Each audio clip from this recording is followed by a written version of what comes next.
അർദ്ധരാത്രി. നിലാവിൽ മുങ്ങിയ രക്തചാമുണ്ടേശ്വരി ക്ഷേത്രം. രുദ്രാക്ഷമാല എടുക്കാൻ കാളിയാട്ട മാധവൻ നായരും ചന്തുവും അവിടെ എത്തി.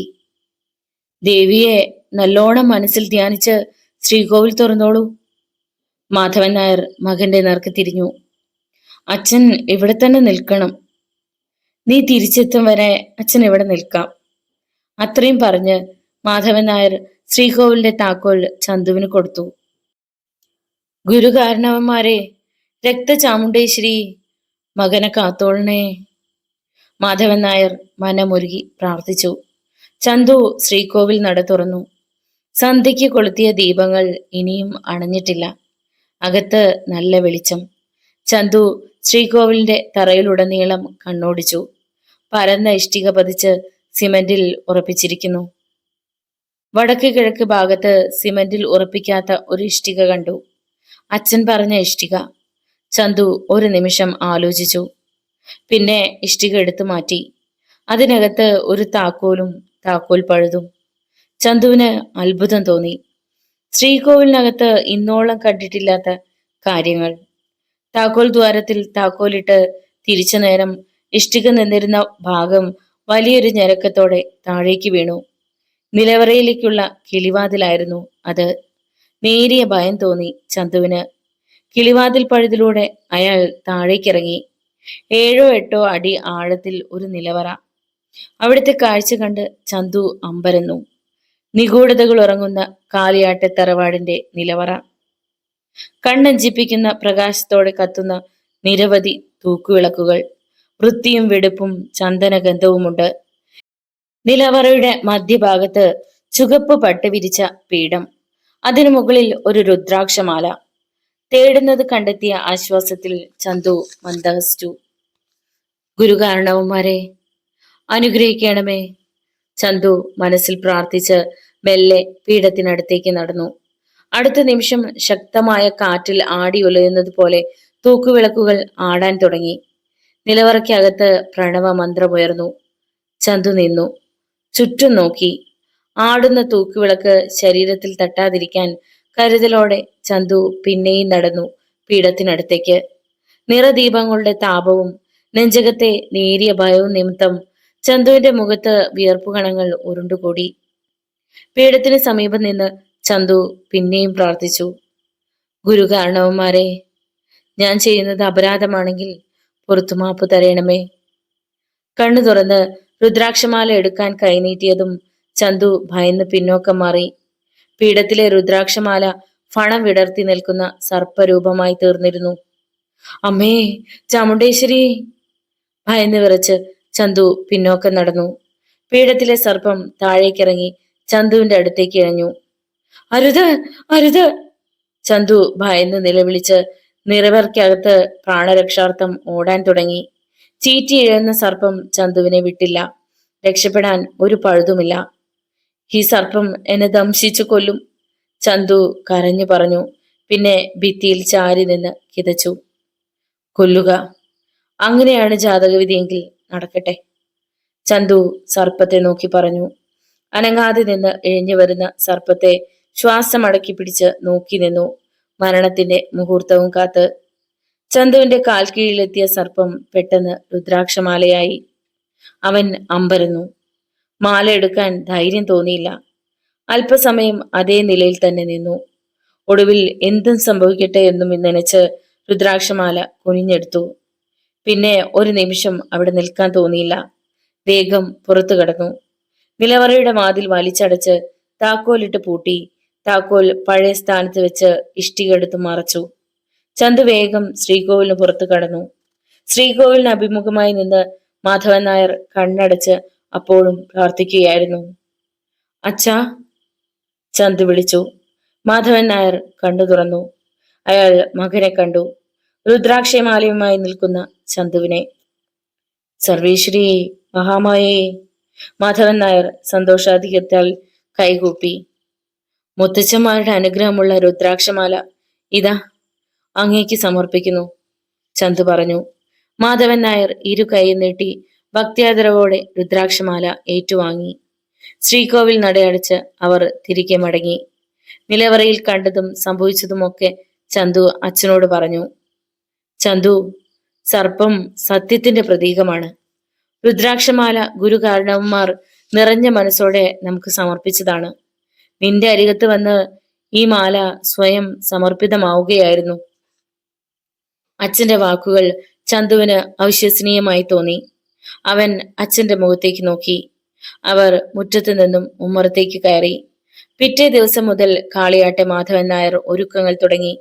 തൃക്കണാപുരം മനയെ വിറപ്പിക്കുന്ന ദമ്പതി രക്ഷസുകളെ തളയ്ക്കാൻ അധമ കർമ്മത്തിന്റെ വരികളും രീതികളും താളിയോലക്കെട്ടുകളിലൂടെ കണ്ണോടിച്ച് ഉറപ്പിച്ചു. തിങ്കളാഴ്ച മധ്യാഹ്നത്തോടെ മാധവൻ നായർ മന്ത്രവാദ കർമ്മത്തിനുള്ള ഭാണ്ഡക്കെട്ടൊരുക്കി. പിതാമഹന്മാർ കനിഞ്ഞരുളിയ രുദ്രാക്ഷമാല കഴുത്തിലണിഞ്ഞ മാധവൻ നായർ ഭാണ്ഡവും ചുമലിലേന്തി കാരുരുമ്പിന്റെ ശൂലവും പിടിച്ച് ഉമ്മറത്തേക്ക് വന്നു. തിണ്ണയിലിരുന്ന് താളിയോലക്കെട്ടിൽ കണ്ണോടിക്കുകയായിരുന്നു ചന്തു. ചന്തു! ശബ്ദം കേട്ട് ചന്തു മുഖമുയർത്തി. തൃക്കണാപുരം മനയിലേക്ക് യാത്രയാവുന്ന അച്ഛനെ കണ്ടു. താളിയോലക്കെട്ട് കെട്ടിവെച്ച് ചന്തു എഴുന്നേറ്റു. യാത്ര ചോദിക്കുന്നില്ല. മാധവൻ നായർ മകന്റെ നേരെ നോക്കി.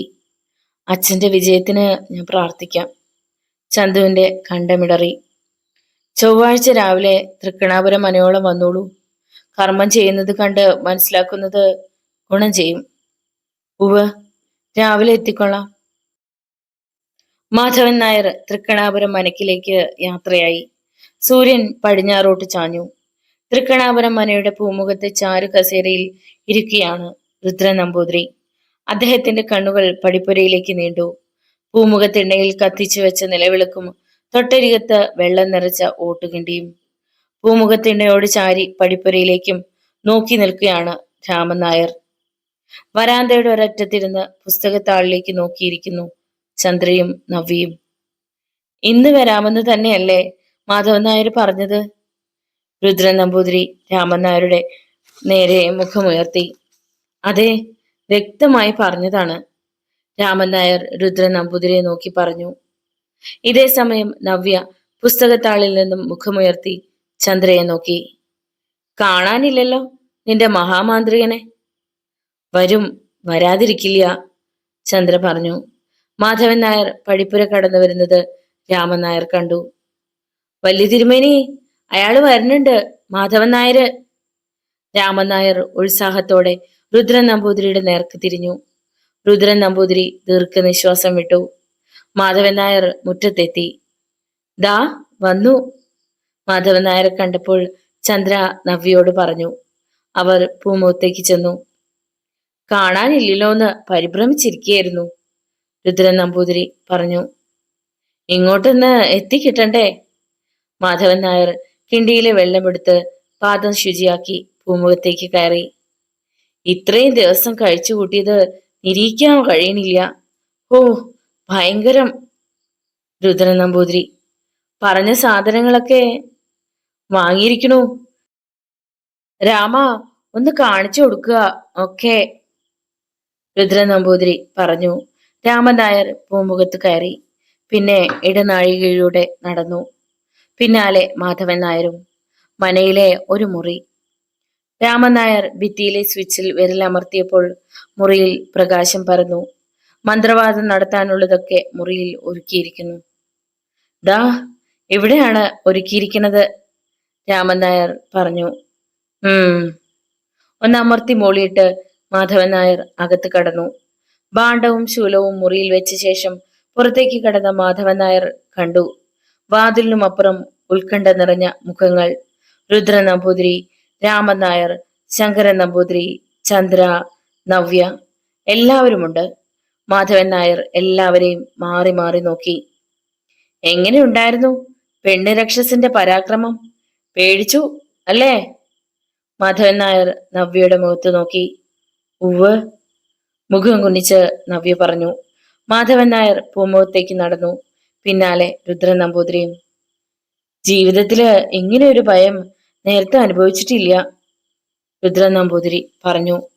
രക്തദാഹികളായ ദമ്പതി രക്ഷസുകളെ ആദ്യമായിട്ടാ ഞാനും നേരിടുന്നത്, പൂമുഖത്തെ മരക്കസേരയിൽ ഇരുന്നു കൊണ്ട് മാധവൻ നായരും പറഞ്ഞു. രുദ്രൻ നമ്പൂതിരി ചാരുകസേരയിലിരുന്നു. ദമ്പതി രക്ഷസ് ഭാര്യ ഭർത്താക്കന്മാരാണ്. അവരെ ആവാഹിച്ച് 2 മൺകുടങ്ങളിലാക്കും. അത് എവിടെ സ്ഥാപിക്കണമെന്നാണ് എന്റെ ചിന്ത. മാധവൻ നായർ ആലോചനയിലാണ്ട് പറഞ്ഞു. ഭാരതപ്പുഴയോരത്താവാം. എന്താ? രുദ്രൻ നമ്പൂതിരി ചോദിച്ചു. വേണ്ട, ഭാവിയിൽ അത് അപകടം ചെയ്യും. എങ്ങനെ? മണ്ണിൽ നിന്നും മൺകുടങ്ങൾ കാലാന്തരം ഉയർന്നു വരാനിടയുണ്ട്. അതെങ്ങാനും പൊട്ടിയാൽ ദമ്പതി രക്ഷസുകൾ പുറത്തു വരും, ഇരട്ടി പ്രതികാരത്തോടെ. യക്ഷിപ്പറമ്പ്?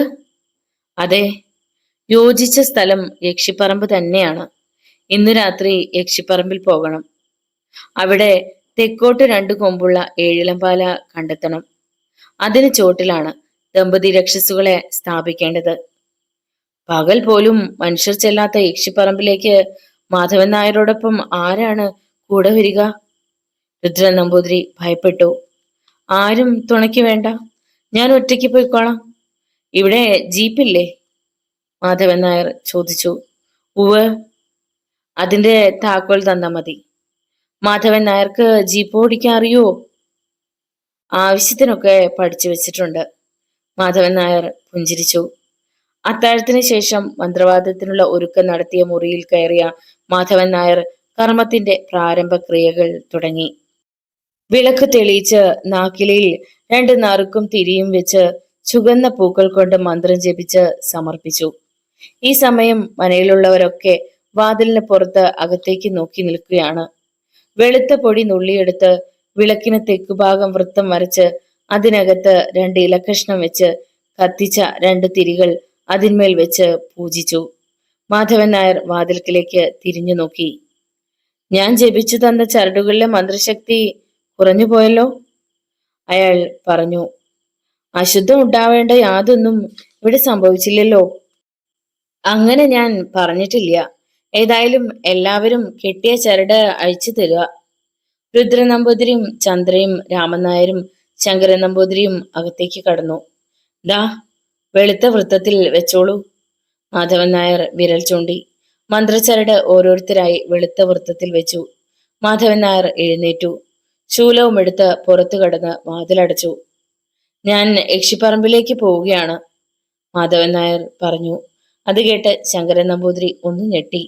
അയാൾ ഭിത്തിയിലെ ക്ലോക്കിലേക്ക് നോക്കിയപ്പോൾ മണി 12. രുദ്രൻ നമ്പൂതിരി ജീപ്പിന്റെ താക്കോൽ മാധവൻ നായർക്ക് കൊടുത്തു. കർമ്മങ്ങൾ രാവിലെ തന്നെ തുടങ്ങും. ഞാൻ പുലർച്ചെ 2 മണിയോടെ തിരിച്ചെത്തും, മാധവൻ നായർ പറഞ്ഞു. മന്ത്രച്ചരട് കെട്ടാത്തതുകൊണ്ട് രുദ്രൻ നമ്പൂതിരി അർത്ഥോക്തിയിൽ നിർത്തി. പേടിക്കണ്ട, ഒരു ദിവസത്തേക്ക് ഒരടക്കം കണ്ടിരിക്കുന്നു. എന്റെ കർമ്മം ഇതുവരെ പഴിച്ചിട്ടില്ല. അത്രയും പറഞ്ഞ് മാധവൻ നായർ പൂമുഖത്തേക്ക് നടന്നു. നിലാവ് പരന്ന രാത്രി. മാധവൻ നായർ ഓടിക്കുന്ന ജീപ്പ് നിരത്തിലൂടെ കുതിച്ചു. അതിന്റെ ചക്രങ്ങൾ അതിവേഗം കറങ്ങിക്കൊണ്ടിരുന്നു. ജീപ്പ് തൃക്കണാപുരം പാലം കടക്കാൻ ഒരുങ്ങുമ്പോൾ എഞ്ചിൻ ഓഫായി. മാധവൻ നായർ പെട്ടെന്ന് ബ്രേക്ക് ഇട്ടു. പിന്നെ ജീപ്പ് സ്റ്റാർട്ടായില്ല. ഛേ, നാശം! അയാൾ ശപിച്ചുകൊണ്ട് പുറത്തിറങ്ങി ബോണറ്റ് ഉയർത്തി. ഡീസൽ നിറയുണ്ട്, വേറെ കുഴപ്പമൊന്നുമില്ല. പിന്നെയും ജീപ്പിൽ കയറി സ്റ്റാർട്ടാക്കാൻ ശ്രമിച്ചെങ്കിലും കഴിഞ്ഞില്ല. ഒരുവിധം ജീപ്പ് തള്ളി റോഡ് വക്കത്തേക്ക് മാറ്റി. എന്തോ സംശയം വന്നതുപോലെ നെറ്റി ചുളിച്ച് മാധവൻ നായർ പാലത്തിലേക്ക് നോക്കി. പെട്ടെന്ന് അയാൾ ജീപ്പിൽ വെച്ച ശൂലം പുറത്തെടുത്തു. ഒരു നിമിഷം ധ്യാനനിരതനായി.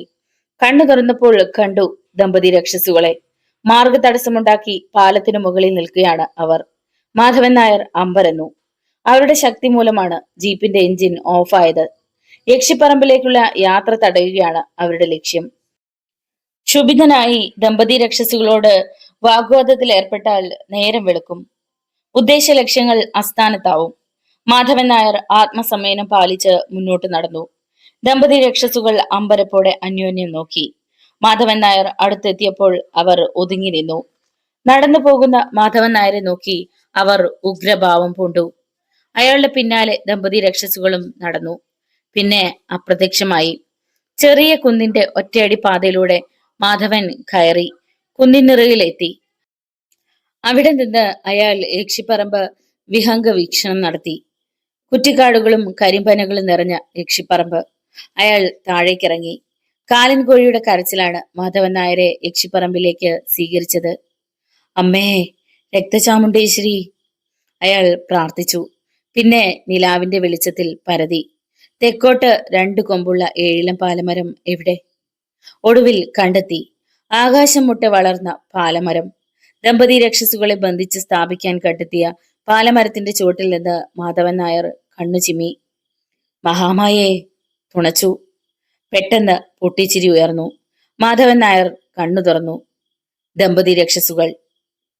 താണുകേണ് അപേക്ഷിക്കാൻ വന്നതാണെങ്കിൽ വേണ്ട, നിങ്ങളെ ബന്ധിക്കാൻ ഞാൻ തീരുമാനിച്ചു കഴിഞ്ഞു, മാധവൻ നായർ ഉഗ്ര ശബ്ദത്തിൽ പറഞ്ഞു. ദമ്പതി രക്ഷസുകൾ പൊട്ടിച്ചിരിച്ചു. നിർത്ത! അയാൾ അട്ടഹസിച്ചു. അവർ ചിരി നിർത്തി. മാധവൻ നായർ തുടർന്നു. 2ാം പ്രഭാതം കാണാൻ നിങ്ങളെ ഞാൻ അനുവദിക്കില്ല. നാളത്തെ പ്രഭാതം കാണാൻ നിന്നെ ഞങ്ങൾ അനുവദിക്കുമെന്ന് തോന്നുന്നുണ്ടോ? സ്ത്രീ രക്ഷസ് പ്രതികാരഭാവത്തോടെ ചോദിച്ചു. ഭയപ്പെടുത്തിയാൽ കുലുങ്ങില്ല ഈ മാധവൻ. ബന്ധിച്ച് മൺകുടങ്ങളിലാക്കി ഈ പാലമരത്തിന്റെ ചുവട്ടിൽ തളയ്ക്കും ഞാൻ. അതിനുള്ള കഴിവൊന്നും മാധവ നിനക്കില്ല. സ്ത്രീ രക്ഷസ് അലറി. പെട്ടെന്നാണ് അത് സംഭവിച്ചത്.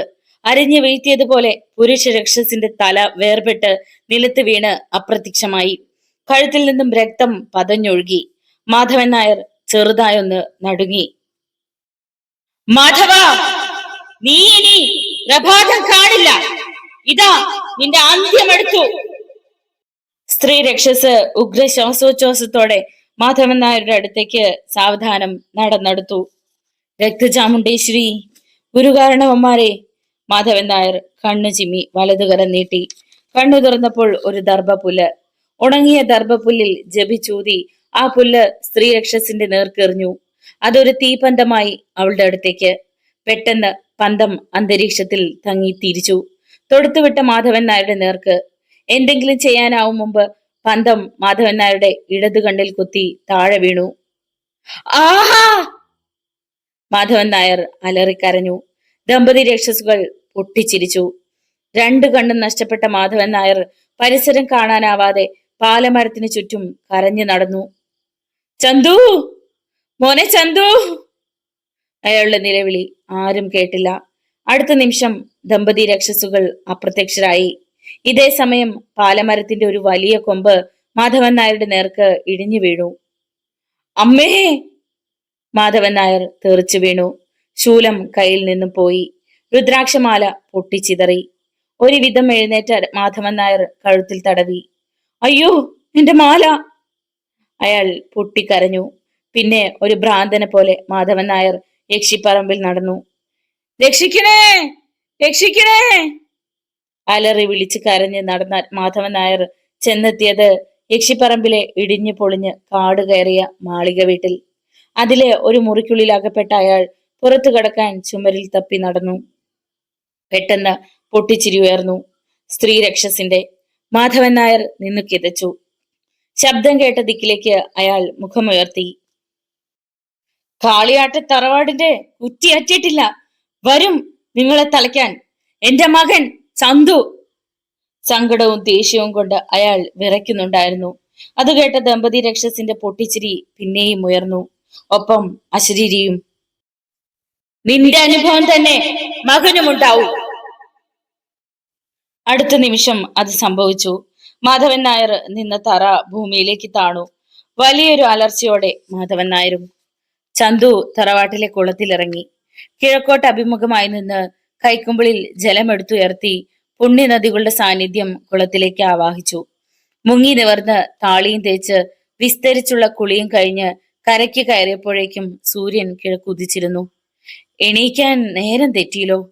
ചന്തു തിരിഞ്ഞു നോക്കി. കീഴടത്തെ നമ്പൂതിരിയാണ്. നേരം വെളുത്തത് അറിഞ്ഞില്ല. ദാ ഇപ്പൊ എണീറ്റതേ ഉള്ളൂ. ചന്തു മുറ്റത്തേക്ക് നടന്നു. പിന്നാലെ കീഴടത്തെ നമ്പൂതിരിയും. മകൾക്ക് ഇന്നലെയും വല്ലാത്ത അസ്കിത ഉണ്ടായി, നമ്പൂതിരി പറഞ്ഞു. ചന്തു അയാളെ തിരിഞ്ഞു നോക്കിയിട്ട് പറഞ്ഞു. മറ്റന്നാൾ രാവിലെ വന്നോളൂ. തകിട് കൊണ്ടുവന്ന് വെച്ചിട്ടേ ഉള്ളൂ. ഒന്നും ചെയ്തിട്ടില്ല. ദിവസം വൈകുന്തോറും ഭയം കൂടി വരണു. അവർ മുറ്റത്തേക്ക് കയറി. ഞാൻ പറഞ്ഞുലോ, തകിട് കെട്ടിയതുകൊണ്ട് പ്രത്യേകിച്ച് ഗുണം ചെയ്യില്ല. കൃത്യമായി പറഞ്ഞ 3 മാസവും 2 ദിവസം കൂടി കുട്ടിക്ക് അരിഷ്ടാണ്. മനസ്സിന്റെ തൃപ്തിക്ക് തകിടുണ്ടാക്കി തരാമെന്നേ പറഞ്ഞുള്ളൂ. ചന്തു പറഞ്ഞു. എന്നാൽ മറ്റന്നാൾ വരാം. ചന്തു ഉമ്മറത്തേക്ക് കയറിയിട്ട് മുറ്റത്ത് നിൽക്കുന്ന നമ്പൂതിരിയെ നോക്കി. അങ്ങനെ ആവട്ടെ. അയാൾ തിരിച്ചുപോയി. ഈറൻ മാറ്റി തിരിച്ചെത്തിയ ചന്തു നേരെ പോയത് ഉപാസനാമൂർത്തി ക്ഷേത്രത്തിലേക്കാണ്. ശ്രീകോവിൽ നട തുറന്ന് വിളക്ക് തെളിയിച്ചു. അല്പനേരം ഇഷ്ടദേവതോപാസനയുടെ ഭാഗമായി മന്ത്രം ജപിച്ച് തൊഴുതു പുറത്തിറങ്ങി. തൃക്കണാപുരം മനയിൽ രാവിലെ എത്തണമെന്നാണ് അച്ഛൻ പറഞ്ഞിരിക്കുന്നത്. ഇപ്പൊ തന്നെ മണി 10 അങ്ങ് എത്തുമ്പോഴേക്കും ഉച്ചയാവും. നേരം വൈകി ചെന്ന അച്ഛൻ വഴക്ക് പറയും. വേഗം വീട്ടിൽ തിരിച്ചെത്തി ജുബ്ബ എടുത്തു ധരിച്ചു. അഴക്കോലിൽ കിടന്നിരുന്ന വലിയ വേഷ്ടി ചുമലിലിട്ട് പുറത്തിറങ്ങി വാതിലടച്ച് മുറ്റത്തേക്ക് ഇറങ്ങി. എന്തോ ശബ്ദം കേട്ട് മുഖമുയർത്തിയ ചന്തു കണ്ടത് തെക്ക് ഭാഗത്തെ മാവിന്റെ തെക്കേ കൊമ്പ് ഇടിഞ്ഞു വീഴുന്നതാണ്. അമ്മേ, ദുർലക്ഷണമാണല്ലോ. ചന്തു തെല്ലി ഭയത്തോടെ മന്ത്രിച്ചു. മാവിൻ കൊമ്പും തെങ്ങിലെ പച്ചോലയും സ്വയം ഇടിഞ്ഞു വീഴുന്നത് മരണത്തിന്റെ ലക്ഷണമാണ്. നേരിയ ഭയം തോന്നി ചന്തുവിന്. അപകടമൊന്നും വരുത്തല്ലേ എന്നും മനസ്സിൽ പ്രാർത്ഥിച്ച് ചന്തു നടന്നു തൃക്കണാപുരം മനയിലെത്താൻ. ഇതേ സമയത്ത് തൃക്കണാപുരം മനയിൽ തലയ്ക്ക് തീ പിടിച്ചിരിക്കുക, എന്താ പറയേണ്ടെന്ന് അറിയണില്ല. പൂമുഖത്ത് പരിഭ്രമത്തോടെ പടിപ്പുരയിലേക്ക് നോക്കി നിൽക്കുന്ന രുദ്രൻ നമ്പൂതിരി പറഞ്ഞു. ചന്ദ്രയും നവ്യയും ശങ്കരൻ നമ്പൂതിരിയും രാമൻ നായരും ഒക്കെ പൂമുഖത്ത് അങ്ങിങ്ങായി ഇരിക്കുന്നുണ്ട്. അവരുടെയൊക്കെ മുഖത്ത് വല്ലാത്ത ഒരു അസ്വസ്ഥത. എല്ലാ കണ്ണുകളും പടിപ്പുരയിലേക്കാണ്. എങ്ങു പോയി അന്വേഷിക്കും? ഇനി അയാൾ എങ്ങാനും വീട്ടിലേക്ക് പോയിട്ടുണ്ടാവോ? രാമൻ നായർ സംശയത്തോടെ രുദ്രൻ നമ്പൂതിരിയെ നോക്കി. പുലർച്ചെ 2 മണിയോടെ എത്താന്നല്ലേ പറഞ്ഞത് മാധവൻ നായര്? പകൽ മുഴുവൻ പൂജയുണ്ടെന്നും പറഞ്ഞു. അങ്ങനെയുള്ള ഒരാൾ എങ്ങനെ വീട്ടിൽ പോയിരിക്കും? ഇപ്പൊ തന്നെ മണി 11:30 കഴിഞ്ഞു. രുദ്രൻ നമ്പൂതിരി. പോലീസിൽ പരാതിപ്പെട്ടാലോ? മനക്കിലെ ജീപ്പും എടുത്തോണ്ടല്ലേ പോയത്? ശങ്കരൻ നമ്പൂതിരി അഭിപ്രായപ്പെട്ടു. രുദ്രൻ നമ്പൂതിരി അയാളെ രൂക്ഷമായി ഒന്ന് നോക്കി. പിന്നെ പരിഹാസത്തോടെ പറഞ്ഞു. വങ്കത്ത് എഴുന്നള്ളാതിരിക്കുക. ദമ്പതി രക്ഷസിനെ ആവാഹിച്ച് സ്ഥാപിക്കാൻ പാലമരം തേടി യക്ഷിപ്പറമ്പിലേക്ക് പോയ മാധവനെ കാണാനില്ലെന്നാണോ പരാതിപ്പെടേണ്ടേ?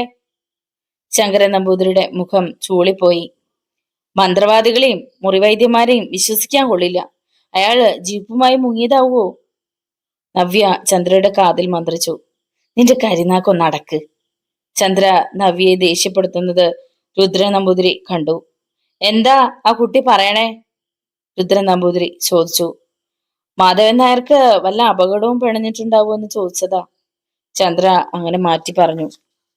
അങ്ങനെ ചിന്തിക്കേ അരുത്. വല്ലതും സംഭവിച്ചാ തകരണത് തൃക്കണാപുരം മനയാ. മാധവൻ നായർ പോയത് യക്ഷിപ്പറമ്പിലേക്കാ.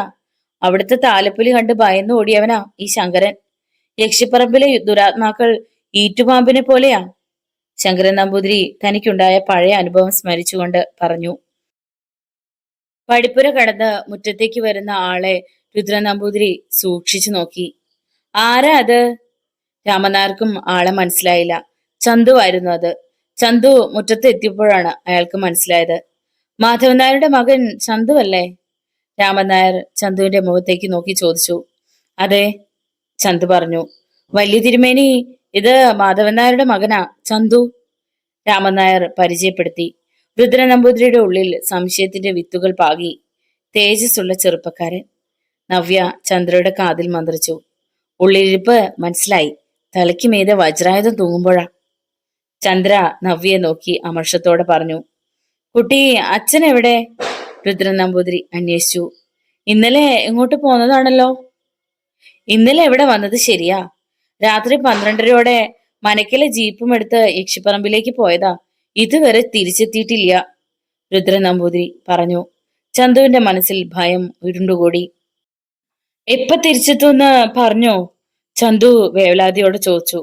ഉവ്, പുലർച്ചെ 2 മണിയോടെ എത്തുമെന്ന് പറഞ്ഞിട്ടാ പോയത്. ഈശ്വര, അച്ഛൻ എന്തു പറ്റി? ചന്തു നെഞ്ചത്ത് കൈവച്ചു. പിന്നെ രുദ്രൻ നമ്പൂതിരിയുടെ നേർക്ക് മുഖം എടുത്തിട്ട് ചോദിച്ചു. അച്ഛനോടൊപ്പം വേറെ ആരെങ്കിലും പോയിട്ടുണ്ടോ? ഇല്ല. ചന്തു, അച്ഛൻ പോയത് യക്ഷിപ്പറമ്പിലേക്കാ. പട്ടാ പകൽ പോലും ആരും കടക്കാത്ത യക്ഷിപ്പറമ്പിലേക്ക് രാത്രിയിൽ ആരാ പോവുക? ശങ്കരൻ നമ്പൂതിരി പറഞ്ഞു. ചന്തുവിന്റെ മുഖം മങ്ങി. കണ്ണുകളിൽ നനവ് പരന്നു. മനസ്സിൽ ചില ദുസൂചനകൾ പ്രത്യക്ഷപ്പെട്ടു. മനയിലെ ജീപ്പിന്റെ നമ്പർ എത്രയാണ്? KLM 6060. രുദ്രൻ നമ്പൂതിരി പറഞ്ഞു. യക്ഷിപ്പറമ്പ് എവിടെയാണ്? തൃക്കണ്ണാപുരം പാലം കടന്ന് 5 നാഴിക കിഴക്കുഭാഗത്താ. ചന്തു ശിരസിളക്കി. ഞാനൊന്ന് തിരയട്ടെ. ചന്തു ദീർഘനിശ്വാസത്തോടെ തിരിഞ്ഞു നടന്നു. ഒന്ന് നിൽക്കുക, രുദ്രൻ നമ്പൂതിരി വിളിച്ചു. ചന്തു നിന്നു. തിരിഞ്ഞു നോക്കി. ആരെങ്കിലും ഒപ്പം? വേണ്ട, ഞാൻ ഒറ്റയ്ക്ക് പോയിക്കോളാം. ചന്തു പടിപ്പുരയിലേക്ക് നടന്നു. അച്ഛനെ തെരഞ്ഞു പോകുമ്പോൾ ചന്തുവിന്റെ മനസ്സ് കലുഷിതമായിരുന്നു. മന്ത്രതന്ത്രത്തിൽ പകരം വെക്കാൻ ആരുമില്ല. ദുഷ്ടശക്തികളെ നിഗ്രഹിച്ച ചരിത്രമേ അച്ഛനുള്ളൂ. കളരി അഭ്യാസത്തിലും അഗ്രഗണ്യൻ. 10 പേർ ഒരുമിച്ച് വന്നാൽ നിലം തൊടാതെ ചാടി തുരത്തും. വാർദ്ധക്യമാണെങ്കിലും പഴയ വീര്യത്തിന് കുറവൊന്നുമില്ല. സത്യസന്ധനും പറഞ്ഞ വാക്ക് തെറ്റിക്കാത്തവനുമാണ് അച്ഛൻ. ചെറിയ ദോഷം ക്ഷിപ്രകോപിയാണ്. റോഡരികിലൂടെ നടക്കുമ്പോൾ തൃക്കണ്ണാപുരം പാലത്തിനടുത്ത് നിർത്തിയിട്ട ജീപ്പ് ചന്തു കണ്ടു. അതിന്റെ നമ്പർ പ്ലേറ്റിൽ കണ്ണുകൾ പതിഞ്ഞു. KLM 6060. മനക്കിലെ ജീപ്പ്. ചന്തു മന്ത്രിച്ചു. ജീപ്പ് പരിശോധിച്ച നേരം അതിൽ താക്കോലും കണ്ടു. ഇവിടം വരെ ജീപ്പിൽ വന്നിട്ട് അച്ഛൻ എങ്ങോട്ട് പോയി? സന്തത സഹചാരിയായ ശൂലം ജീപ്പിൽ കാണാനില്ല. എത്ര ആലോചിച്ചിട്ടും ഉത്തരം കണ്ടെത്താൻ ചന്തുവിന് കഴിഞ്ഞില്ല. കീ കൊടുത്തപ്പോൾ ജീപ്പ് സ്റ്റാർട്ടായി.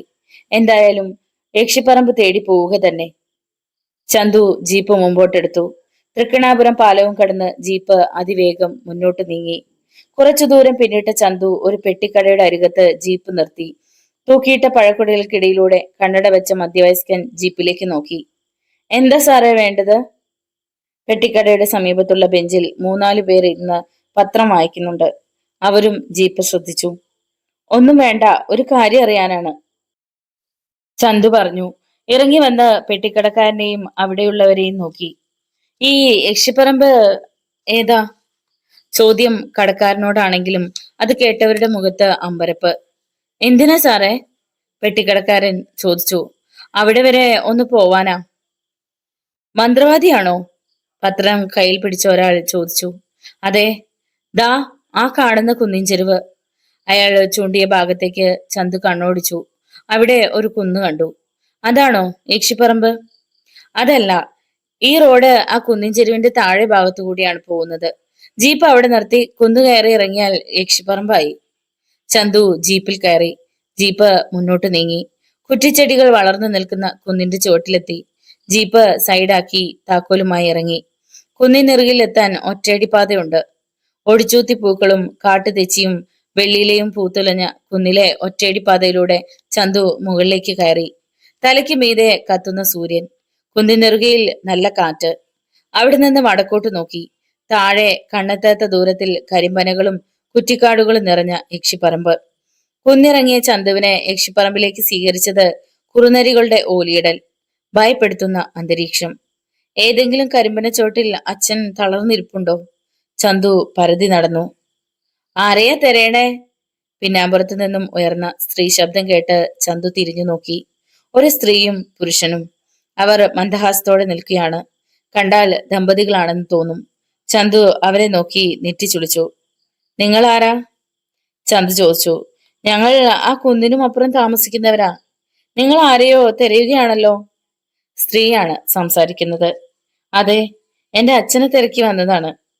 മന്ത്രവാദിയാണോ? അതെ അതെ. ചന്തുവിന്റെ കണ്ണുകൾ വിടർന്നു. ദാ കുറച്ചുകൂടി തെക്കോട്ട് ചെന്നോളൂ. അവിടെ ഒരു പാലമരത്തിന്റെ ചുവട്ടിലുണ്ട്.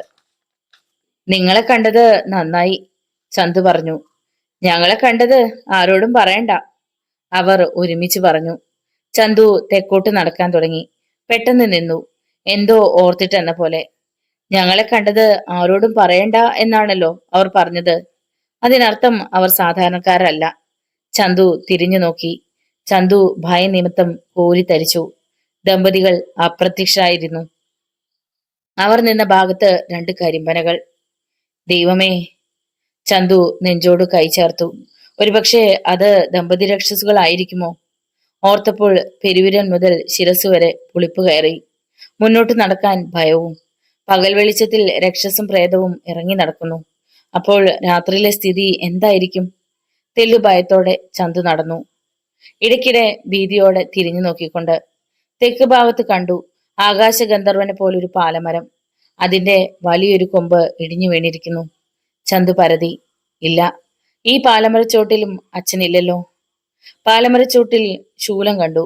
സംശയത്തോടെ അടുത്തു ചെന്നു. ഈശ്വര, അച്ഛന്റെ ശൂലം.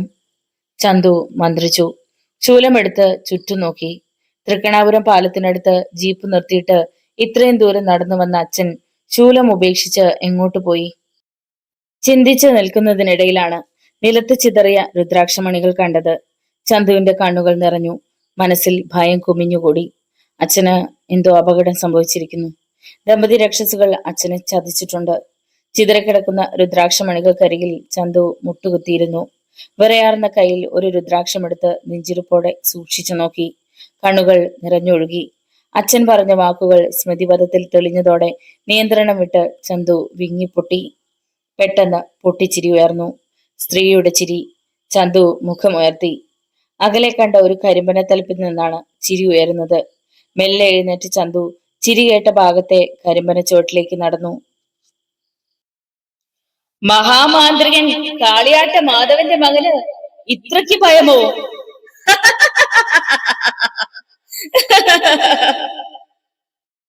കരിമ്പന തലപ്പിൽ ഉയർന്ന ചോദ്യം, ഒപ്പം പൊട്ടിച്ചിരിയും. ആരാ? ചന്തു ചോദിച്ചു. ദമ്പതി രക്ഷസുകൾ. മറുപടി കേട്ട് ചന്തുവിന് തല കറങ്ങുന്നതായും കണ്ണിൽ ഇരുട്ട് പടരുന്നതായും തോന്നി. എന്റെ അച്ഛൻ. ചന്തു കരഞ്ഞു. മന്ത്രവാദിയായാൽ പോരാ, അല്പം തന്ത്രം കൂടി വശത്താക്കണം. അച്ഛനെ നിങ്ങൾ എന്തു ചെയ്തു? വർദ്ധിച്ച സങ്കടത്തോടെ ചന്തു ഉറക്കെ ചോദിച്ചു. കൊന്നു. എല്ലും തലയോട്ടിയും ബാക്കിയുണ്ട്. കൊണ്ടുപോയി ചിതയിലേക്ക്. ചന്തു നിന്നിടത്ത് നിന്ന് ഇടത്തോട്ട് കണ്ണോടിച്ചു. അവിടെ കണ്ടു രക്തം കിരിയുന്ന തലയോട്ടിയും അസ്ഥി കഷ്ണങ്ങളും. രക്തചാമുണ്ടേശ്വരി. ചന്തുവിന്റെ നെഞ്ചകത്ത് ഇടുത്തി വീണു. വേഗം അങ്ങോട്ട് ചെന്ന ചന്തു അച്ഛന്റെ അസ്ഥി കഷ്ണങ്ങൾക്കരികിലിരുന്ന് പൊട്ടിക്കരഞ്ഞു. 2 കടവാവലുകൾ കരിമ്പന തലപ്പിൽ നിന്നും പറന്നു പോകുന്നത് ചന്തു കണ്ടു. നിറമിഴികളിൽ തെളിഞ്ഞത് അച്ഛന്റെ രൂപം. കാതിൽ മുഴങ്ങിയത് അച്ഛന്റെ അഭിലാഷം. വിധിയാണിത്. അല്ലെങ്കിൽ മഹാമാന്ത്രികന് ഇങ്ങനെയൊരു ദുരന്തം വന്നു ചേരില്ലല്ലോ. അച്ഛന്റെ അന്ത്യാഭിലാഷം സഫലീകരിക്കണം. ചുമലിലെ 2ാം മുണ്ട് വിരിച്ച് ചന്തു അസ്ഥികളും തലയോട്ടിയും അതിലേക്ക് പെറുക്കി വെക്കാൻ തുടങ്ങി. അപ്പോൾ ചന്തു കരയുന്നുണ്ടായിരുന്നു.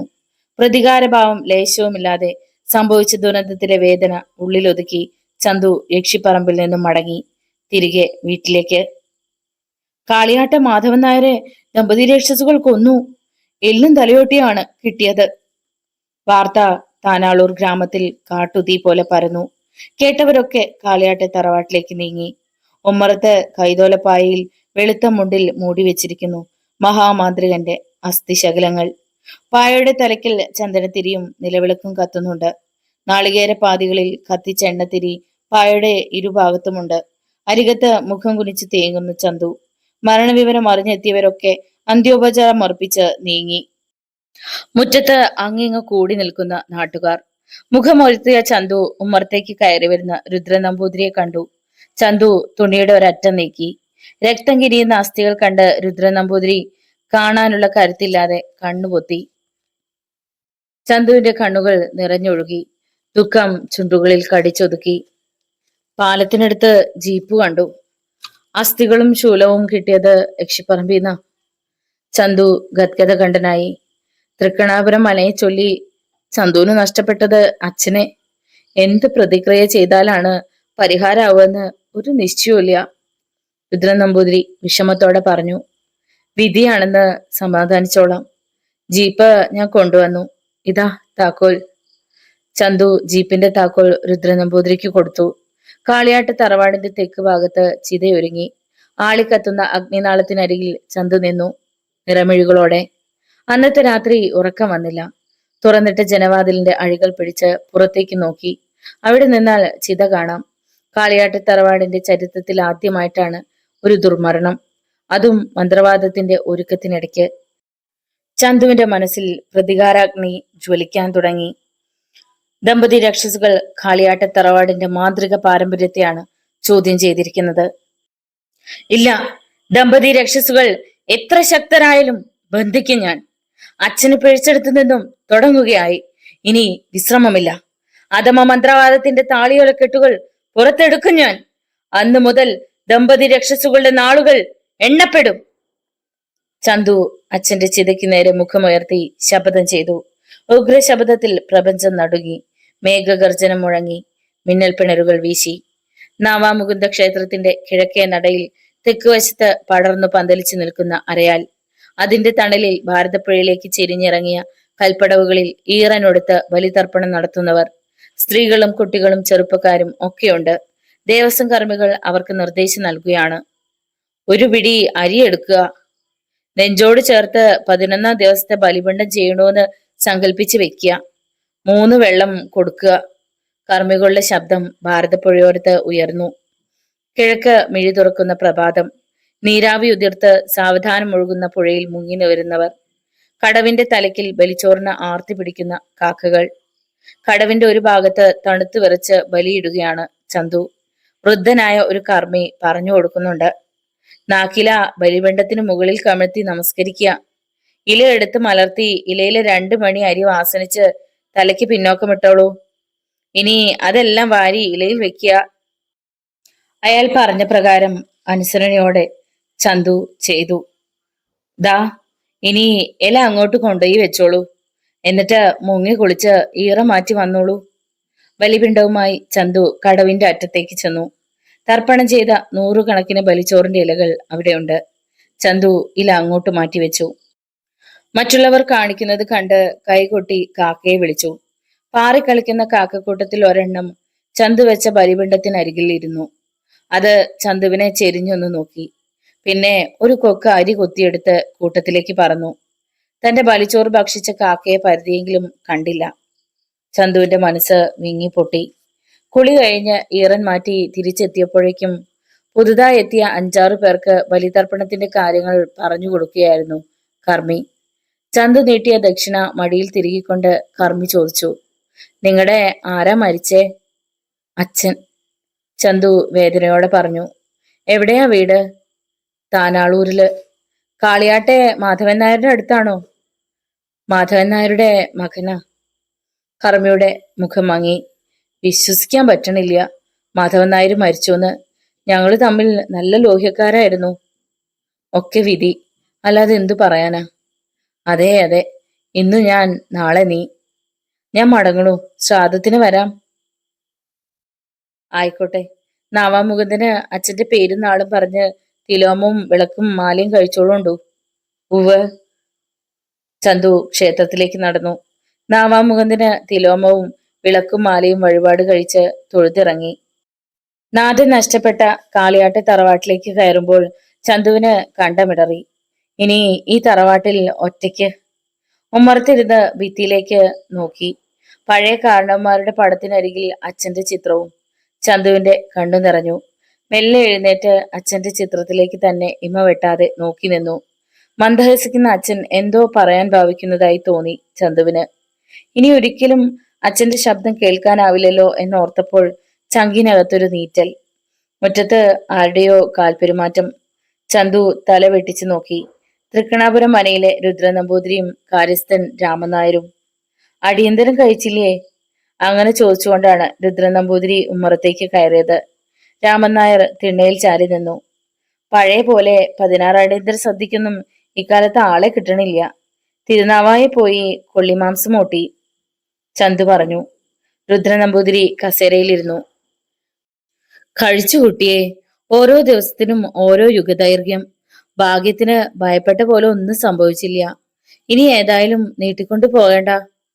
ചന്തു മറുപടി പറയാതെ ആലോചനയിലാണ്ടു. രുദ്ര നമ്പൂതിരിയുടെ മുഖത്ത് പരിഭ്രമം. ചന്തുവിന് കഴിയില്ലേ തൃക്കണാപുരം മനയെ ആപത്തിന്ന് രക്ഷിക്കാൻ? തിരുമേനി ഭയക്കണ്ട. അച്ഛന് പിഴച്ചെടുത്തു നിന്നും തുടങ്ങും ഈ ചന്തു. തൃക്കണാപുരം മനയിലെ ദമ്പതി രക്ഷസിനെ ഞാൻ തളയ്ക്കും. 100 പുണ്യം കിട്ടും ചന്തുവിന്. അറിയാലോ, ഒരു മൃത്യു കഴിഞ്ഞതാ മനയില്. അറിയാം. അധമ മന്ത്രവാദത്തിന് എന്നും ഞാൻ എതിരായിരുന്നു. ദമ്പതി രക്ഷസിനെ ബന്ധിക്കുന്ന കാര്യത്തിൽ പോലും. ഉത്തമ കർമ്മത്തിലല്ലാതെ ഒരു മന്ത്രവാദവും ഞാൻ ഇതുവരെ ചെയ്തിട്ടില്ല.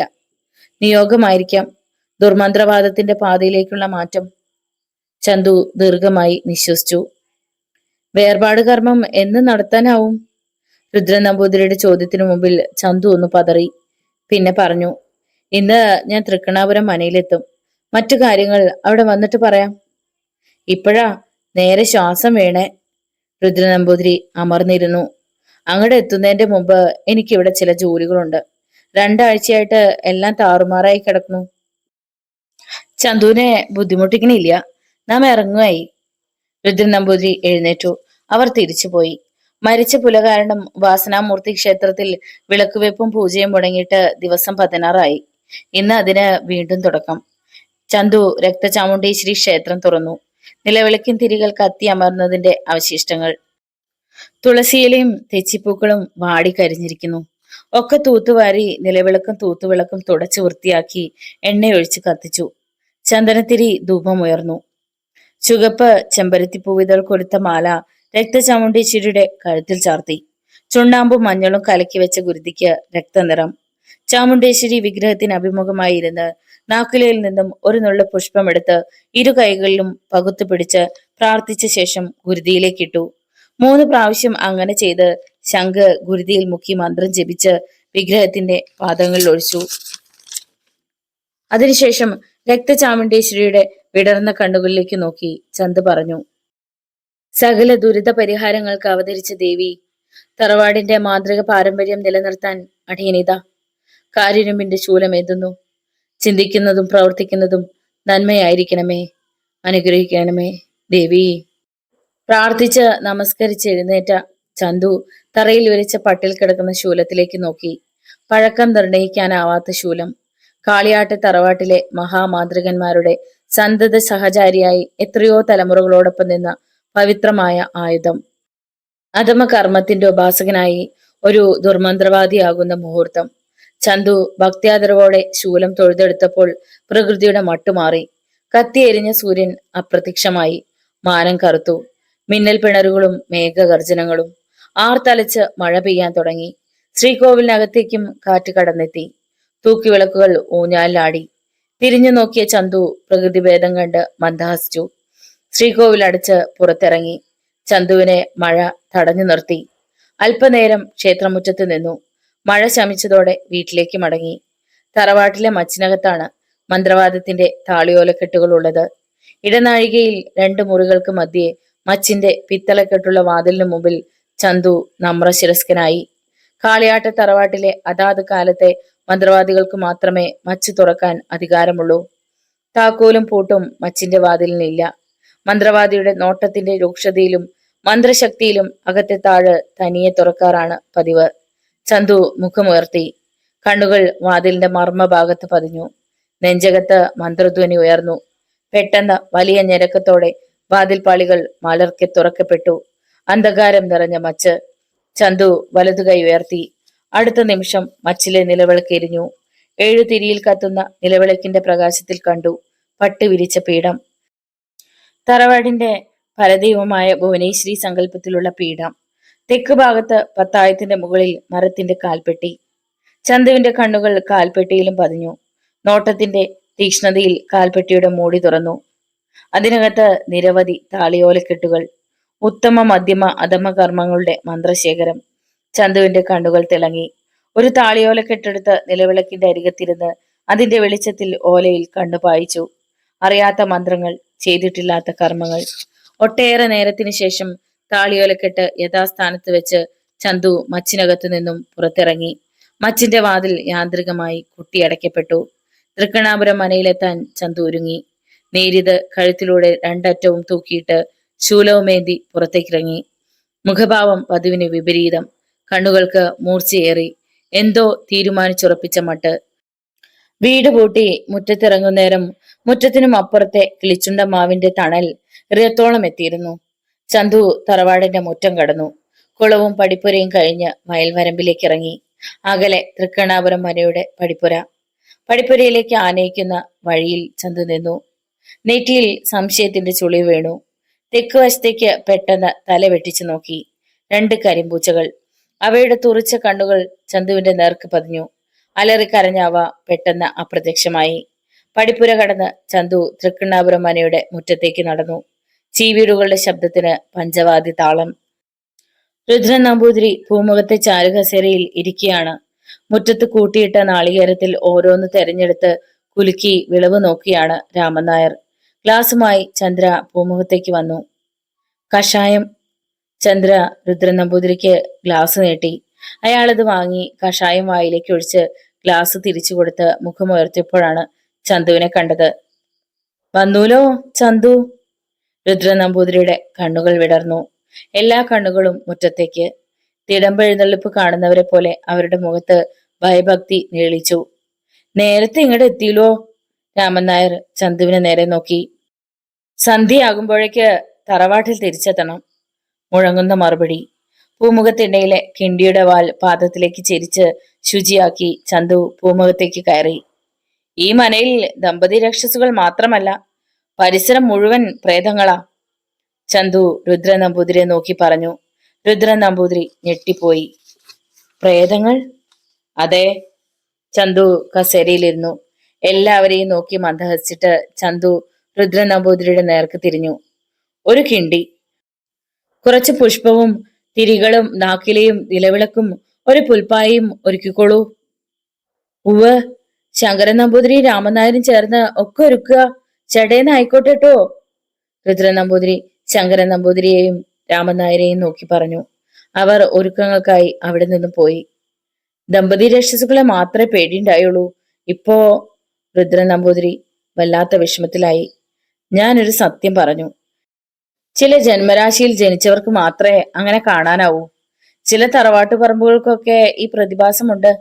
മരിച്ച ആളുകള് പ്രേതങ്ങളായി അവിടെ തന്നെ അലഞ്ഞു തിരിയും. ശല്യപ്പെടുത്താനും രക്ഷപ്പെടുത്താനും അവർക്കാവില്ല. അസ്വാഭാവികമായി മരണപ്പെട്ടവർക്ക് പുനർജന്മം. ദമ്പതി രക്ഷസുകൾക്ക് മരണാനന്തരം ശേഷക്രിയ ചെയ്യാൻ ആളില്ലാത്തോണ്ട് എങ്ങോട്ടും എത്താതെ ഉള്ളിൽ ഒടുങ്ങാത്ത ശോഭവുമായി നടക്കുക അവര്. അപ്പോഴേക്കും ശങ്കരൻ നമ്പൂതിരി അവിടെ എത്തി. മുറിയിൽ ഒക്കെ തയ്യാറായിരിക്കണു, ശങ്കരൻ നമ്പൂതിരി പറഞ്ഞു. രുദ്രൻ നമ്പൂതിരി ചന്തുവിനെയും കൂട്ടി മുറിയിലെത്തി. പടിഞ്ഞാറോട്ട് അഭിമുഖമായി എണ്ണയൊഴിച്ച് തിരിയിട്ട നിലവിളക്ക്, കമിഴ്ത്തിയ ഓട്ടുകിണ്ടി, തിരിയും പുഷ്പവും നാക്കിലെയും ഒക്കെയുണ്ട്. ചന്തു അകത്ത് കടന്നു. പുൽപ്പായയിൽ ചമ്രം പടിഞ്ഞിരുന്ന് ശൂലമരുകത്ത് വെച്ച് ചന്തു മിഴി ചിമ്മി ധ്യാനിച്ചു. പിന്നെ കണ്ണു തുറന്ന് നിലവിളക്കിൻ തിരികളിലേക്ക് തുറച്ചു നോക്കി. പെട്ടെന്ന് തിരികൾ എരിഞ്ഞു. രുദ്രൻ നമ്പൂതിരിയും മനയിലെ മറ്റംഗങ്ങളും അകത്തേക്ക് നോക്കി വാതിൽക്കിൽ നിന്നു. ഇങ്ങോട്ട് കടന്നിരിക്കാം, ചന്തു തിരിഞ്ഞു നോക്കി പറഞ്ഞു. രുദ്രൻ നമ്പൂതിരിയും ചന്ദ്രയും നവ്യയും ശങ്കരൻ നമ്പൂതിരിയും അകത്ത് കടന്നു. പൂജ തുടങ്ങി. കമഴ്ത്തിയ കിണ്ടിപ്പുറത്തേക്ക് ചന്തു മന്ത്രം ജപിച്ച് പൂക്കൾ വീഴ്ത്തി. അതിനുശേഷം കിണ്ടി മലർത്തി 2 തവണ ഓരോ തിരിയെടുത്ത് കത്തിച്ച് മന്ത്രം ഉരുവിട്ട് കിണ്ടിയിലേക്കിട്ടു. ഒരു നുള്ളു പുഷ്പമെടുത്ത് കിണ്ടിയുടെ വാൽഭാഗത്തെ ദ്വാരമടിച്ച് അതിവേഗം കിണ്ടി കമഴ്ത്തി. അതിനു മീതെ ഒരു തിരി കത്തിച്ചു വെച്ച് ഒരു നുള്ളു പുഷ്പമെടുത്ത് ധ്യാനിച്ച് കിണ്ടിപ്പുറത്തേക്കിട്ടു. ശൂലവും എടുത്ത് ചന്തു എഴുന്നേറ്റു. നിലവിളക്കും കെടാതെ കയ്യിലെടുത്ത് പുറത്തു കടന്നു. പിന്നാലെ മറ്റുള്ളവരും. നിലവിളക്ക് ഉമ്മറപ്പടിയിൽ വെച്ചു. 7 ദിവസത്തേക്ക് അടക്കം കണ്ടിരിക്കണു. 7-ാം ദിവസം ഞാൻ എത്തും. ദമ്പതി രക്ഷസുകളെയും കൊണ്ടേ പോകൂ, ചന്തു പറഞ്ഞു. ദമ്പതി രക്ഷസിന്റെ ശല്യം അതിനിടയ്ക്ക് ഉണ്ടാവുമോ? രുദ്രൻ നമ്പൂതിരി തെല്ലുഭയത്തോടെ ചോദിച്ചു. മനയ്ക്കുള്ളിൽ 7 ദിവസം ദമ്പതി രക്ഷസുകൾക്ക് കടക്കാനാവില്ല. പുറത്തിറങ്ങുന്നവർ സൂക്ഷിക്കണം, പ്രത്യേകിച്ച് സന്ധ്യയ്ക്ക്, ചന്തു ഉപദേശിച്ചു. കണ്ണുകൾ ശങ്കരൻ നമ്പൂതിരിയുടെ നേർക്ക്. ചന്തുവിന്റെ നെറ്റി ചുളിഞ്ഞു. ഈ തിരുമേനി തൃക്കണ്ണാപുരം മനയിലേതല്ലോ, പ്ലാത്ര മനയിലേതാ, ശങ്കരൻ നമ്പൂതിരി പറഞ്ഞു. കേട്ടോളൂ, നിങ്ങളുടെ മനയിൽ അപകടം പതിയിരിക്കണു. അവിടുത്തെ അംഗങ്ങളെ ഇവിടെ കൊണ്ടുവന്ന് പാർപ്പിച്ചോളൂ, മനസ്സമാധാനത്തിന്. ശങ്കര, അന്തർജനത്തെയും മകളെയും ഇങ്ങോട്ട് കൂട്ടിക്കോളൂ, മനക്കില് ഒരാളും ആവൂലോ, രുദ്രൻ നമ്പൂതിരി പറഞ്ഞു. നാളെ തന്നെ പോയി കളയാം. 7 ദിവസവും നിലവിളക്ക് കെടാതെ സൂക്ഷിക്കണം. 7-ാം നാൾ ഞാൻ വന്നില്ലെങ്കിൽ. ചന്തു വാക്കുകൾ പാതി വഴിയിൽ നിർത്തി. അങ്ങനെ പറയരുത്, രുദ്രൻ നമ്പൂതിരി. കാരണമില്ലാതെ വരാതിരിക്കില്ല. അഥവാ വന്നില്ലാച്ചാല് വിളക്ക് കെടാതെ നോക്കണം. ചന്തു തൃക്കണ്ണാപുരം മനയിൽ നിന്നും മടങ്ങി. കാളിയാട്ടെ തറവാട്ടിലെത്തിയ ചന്തു കാരണവന്മാർ എഴുതി വെച്ച താളിയോലക്കെട്ടുകളിൽ കണ്ണോടിച്ചു.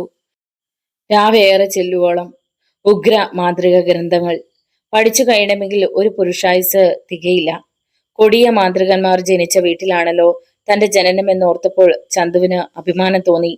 ഉറക്കം കൺപോളകളെ ആക്രമിച്ചപ്പോൾ ഓലക്കെട്ട് മടക്കി വെച്ചു. മുറിയിൽ ലൈറ്റ് കത്തുന്നുണ്ട്. കെടുത്തിയില്ല.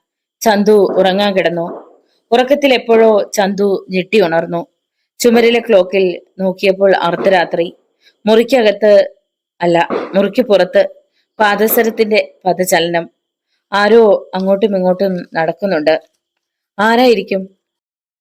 മെല്ലെ എഴുന്നേറ്റ് ജനവാതിൽ പാളികൾ തുറന്ന് പുറത്തേക്ക് നോക്കി. നല്ല നിലാവ്. കുറുനരികൾ ഓലിയിടുന്ന ശബ്ദമുയർന്നു. ചന്തുവിന്റെ മനസ്സിൽ നേരിയ ഭയം തോന്നി. ഒരു യുവതി നടന്നു വന്ന് ജനവാതിലിനടുത്ത് നിന്നു. പെട്ടെന്ന് അവൾ ചന്തുവിന് അഭിമുഖമായി നിന്നു. ഉഗ്രകോപത്തോടെ അവൾ ചന്തുവിനെ ദഹിപ്പിക്കും വിധം നോക്കി. ആരാണ് നീ? ചന്തു ഉറക്കെ ചോദിച്ചു.